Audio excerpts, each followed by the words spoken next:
Capítulo 5. 2 horas después de haber dejado atrás el crucifijo de madera más grande del mundo, Hassan volvió a sacar el tema. ¿Sabías que el crucifijo más grande de madera del mundo estaba en Kentucky? Gritó sacando la mano izquierda por la ventanilla y agitándola en el aire. Hasta hoy no, le contestó Colin, pero sí sabía que la iglesia de madera más grande del mundo está en Finlandia. No me interesa, le dijo Hassan. Los "no me interesa" de Hassan habían ayudado a Colin a descubrir lo que a los demás le divertía y no les divertía escuchar. A Colin nunca le había pasado algo así antes de Hassan, porque todos los demás le seguían la corriente o no le hacían caso.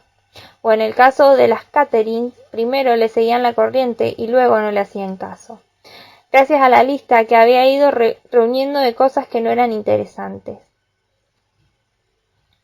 podía mantener una conversación medio normal.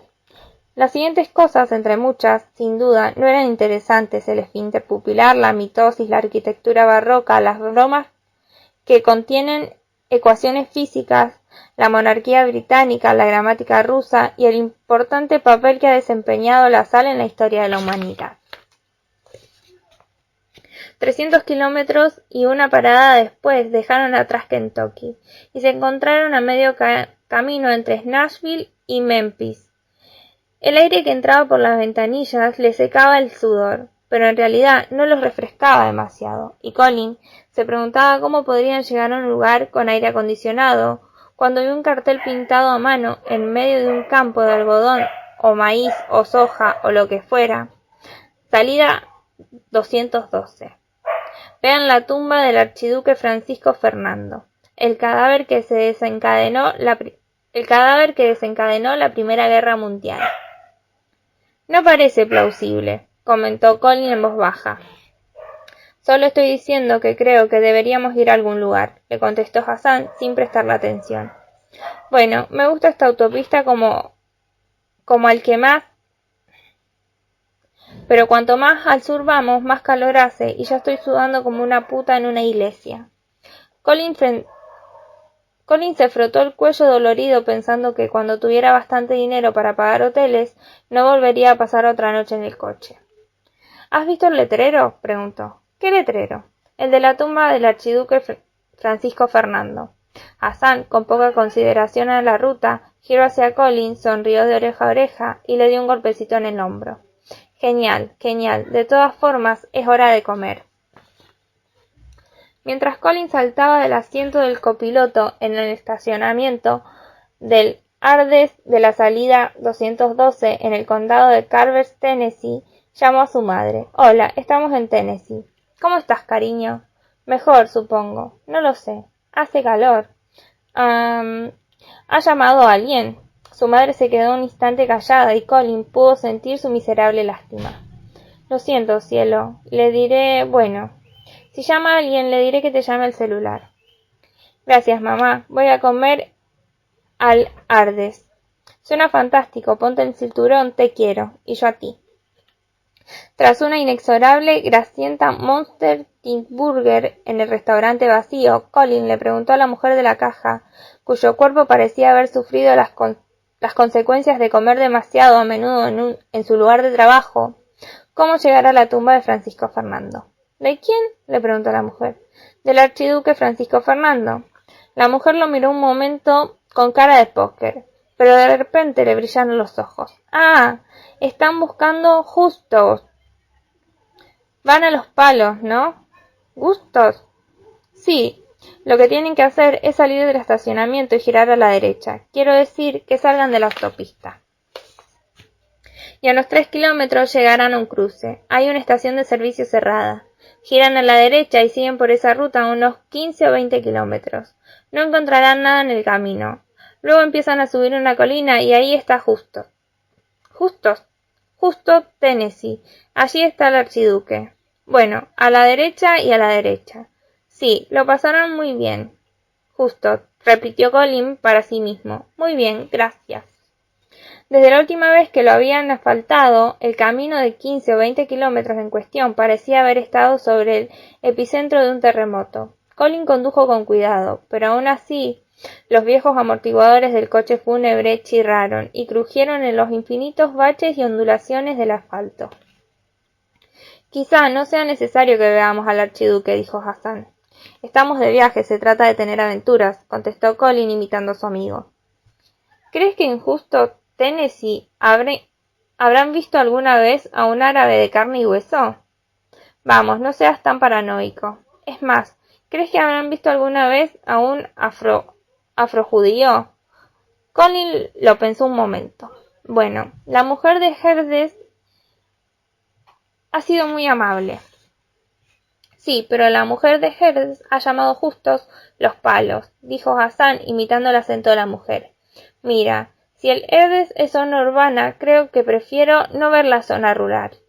Hassan continuó con su diatriba, y Colin se rió y sonrió en los momentos oportunos, pero siguió conduciendo y calculando las posibilidades de que el archiduque, que había muerto en Sarajevo hacía más de 90 años y que por pura casualidad se le había pasado por la cabeza la noche anterior, hubieran acabado al final en aquella carretera. Era absurdo, y Colin odiaba pensar en cosas absurdas, pero no podía evitar preguntarse si quizá estar en presencia del archiduque lo llevaría a descubrir algo sobre la parte que les faltaba.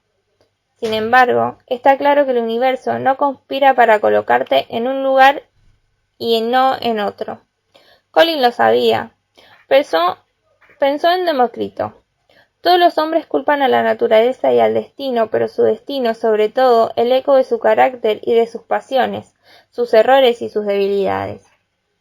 De modo que no fue el destino, sino el carácter y las pasiones, los errores y las debilidades de Colin Singleton los que al final lo llevaron a justo Tennessee, de 864 habitantes, como decía el letrero de la ruta. Al principio, Justos parecía igual que lo habían dejado atrás, aún con la carretera mejor asfaltada. A ambos lados del coche fúnebre, campos de plantas no muy altas y un verde luminoso se extendían hasta el horizonte gris, interrumpido solo por alguna que otra zona de pasto para los caballos, algún granero o una arboleda. Al final Colin vio ante él, a un costado del camino, un edificio de 2 plantas de un color rosa espantoso. Creo que esto es justo, dijo señalando el edificio con la cabeza. A un lado del edificio, un cartel pintado a mano decía: Reino de Justos, lugar eterno descanso del archiduque Francisco Fernando, cerveza fría, refrescos, cego. Colin paró en el camino de gravedad del local. Me pregunto si tienen el archiduque con los refrescos o con el cebo, dijo Hassan desabrochándose el cinturón de seguridad. Hassan se rió a carcajadas. Mierda, Colin. Ha tenido gracia. Este pueblo es mágico para ti. Una pena que vayamos a morir aquí. Lo digo en serio. Un árabe y un medio judío entran en un local de Tennessee. El chiste empieza así y termina con el les dan por el culo. Aún así, Colin oyó los pasos de Hassan por el estacionamiento de piedritas detrás de él. Cruzaron la puerta de vidrio del comercio y entraron. Al otro lado del mostrador, una chica con la nariz larga y recta y unos ojos castaños del tamaño de algún planeta menor levantó la vista de la revista Celebrity Living. ¿Qué tal?, les preguntó. Muy bien, ¿y tú?, respondió Hassan mientras Colin intentaba pensar si en toda la historia de la humanidad había habido un alma que valiera la pena que hubiera leído un solo número de Celebrity Living. Muy bien también, dijo la chica. Recorrieron un rato las sucias baldosas de la tienda, fingiendo interesarse por chucherías diversas, bebidas y pececitos nadando en recipientes de cebo. Colin, medio agachado detrás de una estantería de papas fritas, tiró de la remera de Hassan, le rodeó la oreja con la mano y le pidió: «Habla con ella». Pero lo cierto es que Colin no se lo dijo susurrando, porque nunca había dominado el arte del susurro. Se limitó a hablar en voz algo más baja directamente en el tímpano de Hassan. Hassan hizo un gesto de dolor y movió la cabeza. «¿Cuántos kilómetros cuadrados tiene el estado de Kansas?», le susurró. «Unos 213.000. ¿Por qué?» «Porque me parece gracioso que sepas algo así, pero no encuentres la manera de hablar sin utilizar las cuerdas vocales». Colin empezó a explicarle que susurrar también exigía utilizar las cuerdas vocales, pero Hassan se limitó a poner los ojos en blanco. así que Colin se llevó la mano a la boca y se mordisqueó el pulgar mirando a Hassan con la esperanza de que se decidiera, pero su amigo había desviado su atención a las papas fritas, de modo que al final le tocó a Colin. Se acercó al mostrador y dijo: «Hola, estamos buscando al archiduque». La lectora de Celebrity Living le sonrió. Sus mejillas hinchadas y su gran nariz desaparecieron. Tenía una de esas sonrisas amplias y astutas en las que no puedes evitar creer. Solo quieres hacerla feliz para seguir viéndola, pero no duró más que un instante. Las visitas empiezan cada hora en punto y cuestan $11, pero la verdad es que no valen la pena, le contestó con un tono monótono. Pagaremos, dijo de pronto Hassan detrás de Colin. El niño necesita ver al archiduque, se inclinó hacia adelante y susurró. Está en plena crisis nerviosa. Hassan dejó en el mostrador $22 que la chica se metió inmediatamente en un bolsillo de sus pantalones cortos, sin hacer el menor caso a la caja registradora que tenía delante. La chica se apartó un mechón de pelo caoba de la cara y suspiró. Seguro que afuera hace calor, observó. ¿La visita es guiada?, le preguntó Colin. Sí, y con todo el dolor de mi corazón, la guía soy yo. Salió detrás del mostrador, bajita, delgada. No era linda, pero parecía interesante. Soy Colin Singleton, dijo a la guía empleada. Lindsay Lee Wills, le contestó la chica, tendiéndole una pequeña mano con esmalte de uñas color rosa metálico descascarado. Colin le estrechó la mano y Lindsay giró hacia Hassan. Hassan Arbish, musulmán suní, no soy terrorista. Lindsay Lee Wills, metodista, yo tampoco. La chica volvió a sonreír. Colin solo pensaba en sí mismo, en K-19 y en la parte de sus entrañas que había perdido, pero no pudo resistirse a su sonrisa. Esa sonrisa podía terminar con las guerras y curar el cáncer. Durante un buen rato cruzaron en silencio el terreno situado detrás del local, con pasto hasta las rodillas que irritaba la sensible piel de las pantorrillas de Colin. Pensó en comentarlo y preguntar si no había otro camino con el pasto cortado, pero sabía que a Hassan iba a parecerle unas tiplincleres, así que se quedó callado mientras el pasto le hacía cosquillas en la piel. Pensó en Chicago, donde puedes pasarte días caminando sin pisar ni una sola vez un trozo de tierra. El mundo asfaltado parecía llamarlo, y lo extraño, mientras sus pies sentían irregulares masas de tierra endurecidas en las que corría el riesgo de torcerse los tobillos. Mientras Lindsay Lee Wells iba adelante, evitaba hablar con ellos, típico de una mierda de lectora de Celebrity Living. Hassan avanzaba al lado de Colin, y aunque en sentido estricto no había llamado a Colin Stipincler por ser alérgico al pasto, Colin sabía que lo haría y le molestaba. Entonces Colin volvió a sacar el tema que menos le gustaba a su amigo. «¿Te he comentado que hoy deberías ir a la universidad?», le preguntó. Hassan puso los ojos en blanco. «Lo sé, solo tienes que ver a dónde te ha llevado ser académicamente brillante». A Colin no se le ocurrió nada ingenioso que contestarle. «Bueno, deberías ir este año. No puedes quedarte sin ir para siempre. No tienes que matricularte hasta el 15 de julio. Colin lo había mirado. «La verdad es que sí puedo quedarme sin ir para siempre. Te lo he dicho ya y te lo repito. Me encanta acomodarme y ver tele y ponerme cada vez más gordo. Es mi función en la vida, Singleton. Por eso me gustan los viajes en coche. Es como hacer algo, pero en realidad no haces nada. De todas formas, mi padre no fue a la universidad y es rico de testículos». Colin se preguntó si los testículos eran muy ricos, pero se limitó a decir: «Sí, pero tu padre no se relaja precisamente. Trabaja 100 horas por semana». Es verdad, y gracias a él no tengo que trabajar ni que ir a la universidad». Colin no supo qué responder, pero no entendía la apatía de Hassan. ¿Qué sentido tiene estar vivo si al menos no intentas hacer algo importante? Qué raro creer que Dios te dio la vida, pero no pensar que la vida exige algo más de ti que ver la tele. Pero si te has ido de viaje para escapar del recuerdo de tu 19ª Catherine y deambulas por Tennessee, dispuesto a ver la tumba de un archiduque húngaro, quizá no tienes derecho a ponerte a pensar si algo es raro o no. Y se dedicaba a hacer anagramas con es raro, rasero, acerro, arreos. Cuando se arreó un portazo, tropezó con una madriguera y se cayó. Se desorientó tanto al ver el suelo acercándose a él a toda velocidad que ni siquiera extendió las manos para amortiguar la caída. Cayó hacia adelante como si le hubieran disparado por la espalda y lo primero que tocó el suelo fueron sus anteojos, seguido de cerca por la frente, que se golpeó contra una piedra puntiaguda. Colin rodó hasta quedar boca arriba. Me caí, comentó en voz alta. Mierda, gritó Hassan, y cuando Colin abrió los ojos, vio de forma borrosa que Hassan y Lindsay Lee Wills estaban arrodillados a su lado. Le llegó un fuerte olor a perfume frutado, que creyó que se llamaba Curve.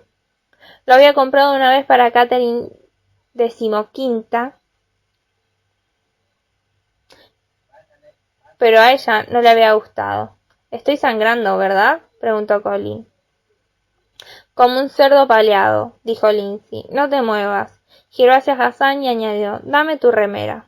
Hassan se negó inmediatamente al hacerlo, y Colin supuso que esto estaba relacionado con el hecho de que tuviera tetas. «Tenemos que presionar», explicó Lindsay a Hassan. Hassan volvió a negarse tranquilamente, entonces Lindsay dijo: «Muy bien, de acuerdo», y se sacó la remera. Colin entrecerró los ojos intentando atisbar algo sin los anteojos, pero no vio demasiado. «Quizá deberíamos dejar estas cosas para la segunda cita», dijo. «Muy bien, pervertido», le contestó Lindsay, aunque Colin notó que sonreía. La chica siguió hablando mientras le limpiaba la frente suavemente con la remera. Luego presionaba con fuerza una zona sensible por encima de la ceja derecha. «Menudo amigo tienes, por cierto. Deja de mover el cuello. Podrías tener una lesión vertebral o un hematoma subdural. Bueno, las posibilidades son mínimas, pero debes tener cuidado, porque el hospital más cercano está a 1 hora de camino». Colin cerró los ojos e intentó no moverse mientras Lindsay presionaba con fuerza la herida. «Aprieta fuerte aquí con la remera», le indicó a Hassan. «Vuelvo en 8 minutos». «Deberíamos llamar a un médico», dijo Hassan. «Soy asistente sanitaria», le contestó Lindsay alejándose. «Pero... ¿tú qué edad tienes?», le preguntó. 17. «Bueno, muy bien. Asistente sanitaria en formación. 8 minutos, lo prometo». Se largó a correr. Lo que le gustó a Colin no fue exactamente el olor a Curve. Fue el olor que quedó flotando en el aire cuando Lindsay empezó a correr.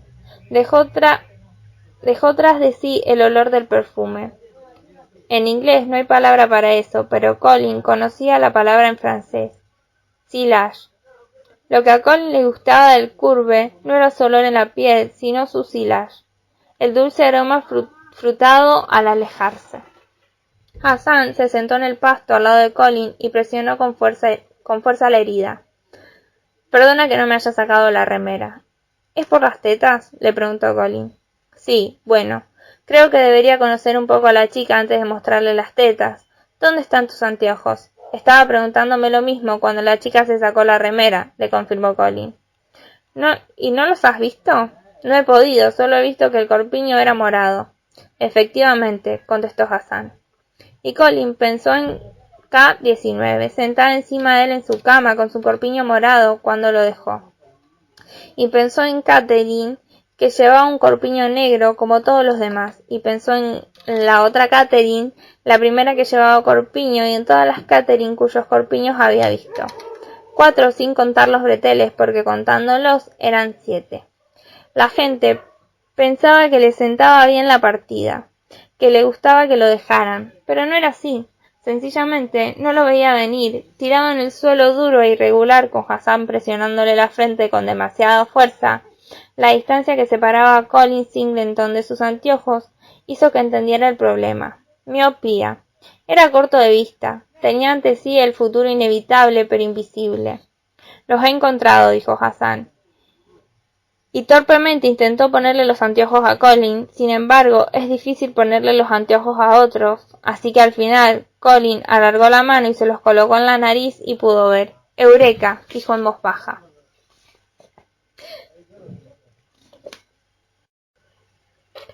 Catherine XIX.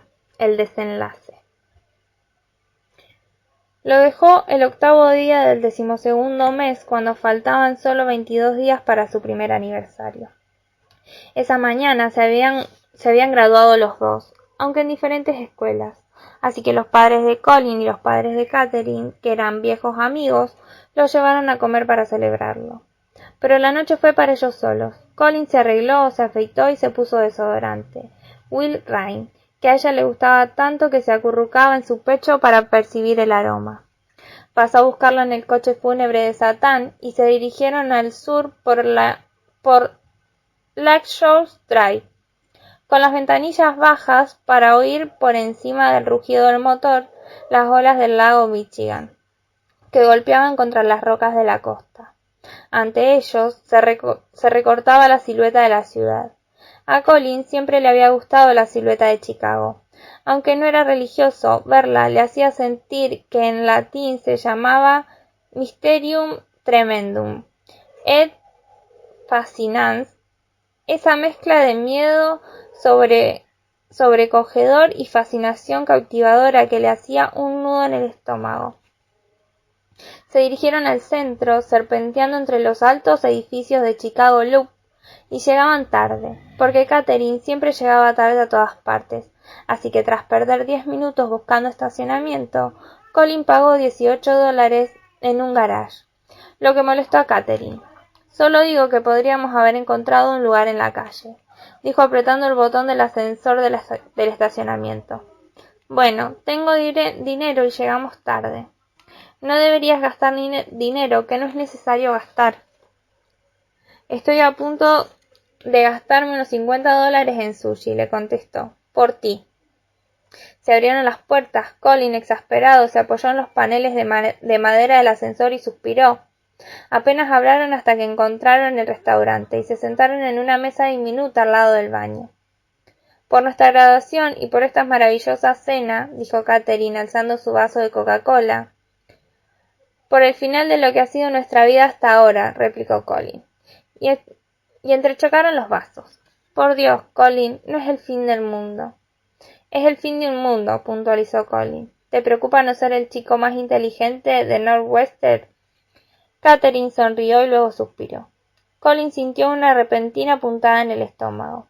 En retrospectiva, era el primer indicio de que no tardaría en perder alguna parte de sí mismo. ¿Por qué suspiras?, le preguntó Colin. En aquel momento llegó el camarero con un plato rectangular de maquis de California y nigiris de salmón ahumado. Catherine separó los palitos y Colin agarró el tenedor. Podía mantener una sencilla conversación en japonés, pero los palitos se le resistían. ¿Por qué has suspirado?, volvió a preguntarle. Por nada. No, dime por qué, insistió Colin. Eres tan... Te pasas el día preocupado por perder tu agudeza mental, pero si te dejan, o por lo que sea, y no estás satisfecho ni por un segundo. Te has graduado con las mejores notas. El año que viene irás a una universidad buenísima y gratis. Quizá no eres un niño prodigio. Eso es bueno, al menos ya no eres un niño, o se supone que no deberías serlo. Colin masticó. Le gustaban las algas que envuelven los rollitos de sushi, la dificultad que entrañaba masticarlas, la sutileza del agua de mar. ¿No lo entiendes?, dijo. Catherine dejó los palitos sobre el recipiente de la salsa de soja y lo observó con una expresión que iba más allá de la frustración. ¿Por qué tienes que decir siempre que no lo entiendo? Es verdad, se limitó a contestar Colin. Y Catherine no lo entendía. Era linda, divertida y experta en palitos. Ser un prodigio era cosa de Colin, como las palabras son cosas del lenguaje. Entre todas aquellas desagradables idas y venidas, Colin tuvo que luchar contra la necesidad de preguntarle a Catherine si seguía queriéndolo, porque lo único que la chica odiaba más que escuchar que no lo entendía era que le preguntaba si seguía queriéndolo. Luchó contra esa necesidad y volvió a escuchar. Y volvió a luchar y otra vez durante 7 segundos. ¿Todavía me quieres? Jesús, Colin, por favor, nos hemos graduado. Somos felices, celébralo. ¿Qué pasa? ¿Te da miedo decirlo? Te quiero. Nunca, ni una sola vez volvería a decirle esas palabras en ese orden. ¿Se puede hacer un anagrama con sushi? Le preguntó. Sí, contestó inmediatamente. Sí, tiene 3 letras y sushi 5, dijo Catherine. No. Sí, las 2 palabras juntas. Hay otras, pero no son correctas gramaticalmente. Catherine sonrió. ¿Nunca te cansas de que te pregunte? No. Nunca me canso nada de lo que haces, le contestó. Y quiso decirle que lo sentía, que a veces tenía la sensación de que nadie lo entendía, que a veces se preocupaba cuando discutían y pasaban tiempos y que ella le dijera que lo quería, pero se contuvo. Además, me gusta que el sushi se convierta en sí. Imagina la escena. Era un juego que Catherine se había inventado en el que Colin encontraba anagramas y ella imaginaba una escena con esos anagramas. Muy bien, le dijo Catherine. Muy bien. Un chico va a pescar el muelle y pesca una carpa que, por supuesto, se ha atiborrado de pesticidas, aguas residuales y toda la mierda del lago Michigan. Pero se la lleva casi igualmente porque cree que se fríe la carpa un buen rato, no importa. La limpia, la corta en filets y de repente suena el teléfono, así que deja los filets en la mesada de la cocina. Habla un rato por teléfono, vuelve a la cocina y ve que su hermana pequeña tiene en la mano un trozo de carpa cruda del lago Michigan y que está masticando. Su hermana levanta la mirada hacia él y le dice sushi, y él le dice sí. Se rieron. Colin nunca la había querido tanto como en aquel momento. Más tarde entraron en casa en puntitas de pie y Colin fue al piso de arriba para decirle a su madre que había llegado, obviando la quizá relevante información de que no había llegado solo. Y cuando se encontraban ya en su cama de planta baja, cuando ella le había sacado la remera a él y él a ella, y cuando se habían besado hasta que lo único que sentían en los labios era un hormigueo, Catherine dijo: ¿De verdad te da pena haberte graduado? No lo sé. Si hubiera sido de otra manera, si hubiera ido a la universidad a los 10 años o algo así, no hay manera de saber si en la vida me habría ido mejor. Seguramente no estaríamos juntos. No habría conocido a Hassan, y muchos niños prodigios a los que no dejan de presionar terminan todavía más jópidos que yo. Pero algunos terminan como John Luke, Mozart o alguien así. Y mis posibilidades de llegar a ser un Mozart son nulas. Cool. Tienes 17 años. Catherine volvió a suspirar. Suspiraba mucho, pero seguro no pasaba nada, porque se sentía muy bien con ella acurrucada contra él, con la cabeza en su hombro mientras él le apretaba el suave pelo rubio de la cara. Miró hacia abajo y vio la tira de su corpiño morado. Pero es como la tortuga y la liebre. Aprendo más rápido que otros, pero ellos siguen aprendiendo. Ahora voy más lento y siguen avanzando. Sé que tengo 17 años, pero ya estoy en la flor de la vida. Catherine se rió. ¿En serio? Continuó diciendo Colin. Hay estudios sobre estas tonterías. Los niños prodigio alcanzan su punto máximo hacia los 12 o 13 años. ¿Qué he hecho yo? Ganar un jópido programa del año pasado. ¿Esa es mi marca indeleble en la historia de la humanidad? Catherine se sentó y lo miró. Colin pensó en otro tipo de suspiros, lo de su cuerpo pegado a ella, que eran mejores. Catherine lo observó un buen rato, luego se mordió el labio inferior y dijo: Colin, quizá el problema somos nosotros. Oh, mierda. Y así empezó. Al final llegó básicamente entre los susurros de Catherine y el silencio de Colin, porque él no sabía susurrar y no querían despertar a los padres de Colin. Lograron no hacer ruido, en parte porque era como si se hubieran quedado sin aire. Paradójicamente, sintió como si lo único que estuviera sucediendo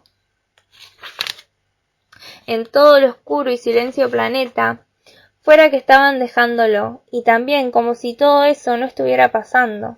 Sintió que la conversación en susurros aún una sola banda lo llevaba a la deriva, y se preguntó si quizá todo lo grande y descorazonador